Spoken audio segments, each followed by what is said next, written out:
Treasury Secretary Geithner, thank you for the time. Appreciate you joining us today. Absolutely, to be here. Let me ask you first of all about the G20. High expectations going into this.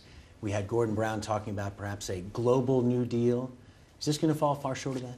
Oh, absolutely not. You're seeing very strong support around the world for the need for a very powerful global response to this crisis, on the need to bring recovery back as quickly as possible, fix our financial systems, expand markets for trade and investment around the world, and reform this financial system so that we have in place stronger, smarter 21st century rules of the game for our financial markets.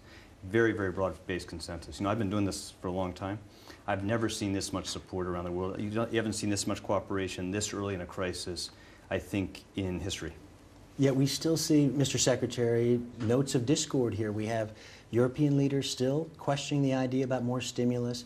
We have debates over the regulatory changes that you talked about as well. Is the president going to be disappointed if he doesn't see commitments from other nations to do more in terms of stimulus, even if he doesn't ask them directly for it? Look what they're doing, Peter. Just look what they've already done. I think if you look in Europe, in the United Kingdom, in Japan, just recently announced, in China, in emerging markets around the world, there is a very powerful program of stimulus already in place.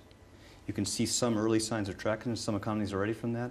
Look what countries are doing. And again, I think on the recovery agenda, on the commitment to open markets, you're seeing very, very broad support. I think the world is with us on this.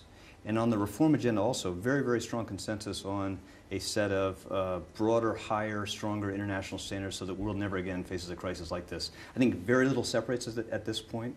Again, very broad support for the President's key priorities. Should we not expect then in this communique specific commitments from nations of the G20 to do more in terms of stimulus? You're going to see countries commit to make sure they are doing what is necessary to bring recovery back as soon as possible. Now, that's going to require different things in different countries. We're all in somewhat different circumstances. And the important thing is the strength of that common commitment, that recognition that this is a global crisis, requires a global response, and we need to make sure we keep at it until we get recovery back on track. Let me ask you about the regulatory reform side of this, because that does seem to have moved to the top of the agenda. You unveiled the U.S. ideas last week up on Capitol Hill.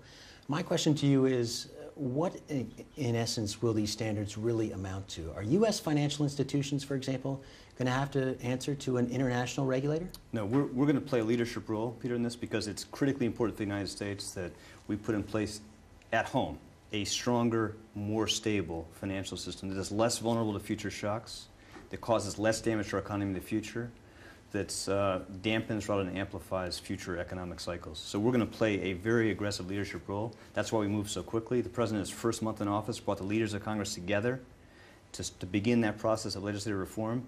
You're going to see legislation move this year, we hope. But for us to be effective in the United States, we need the world to come with us. We need to encourage a race to the top to higher standards globally, because our markets are global, and the force of global capital flows overwhelmed our national systems. And we need to make sure we're moving very quickly to put in place the kind of changes that will make us have a stronger, more stable system.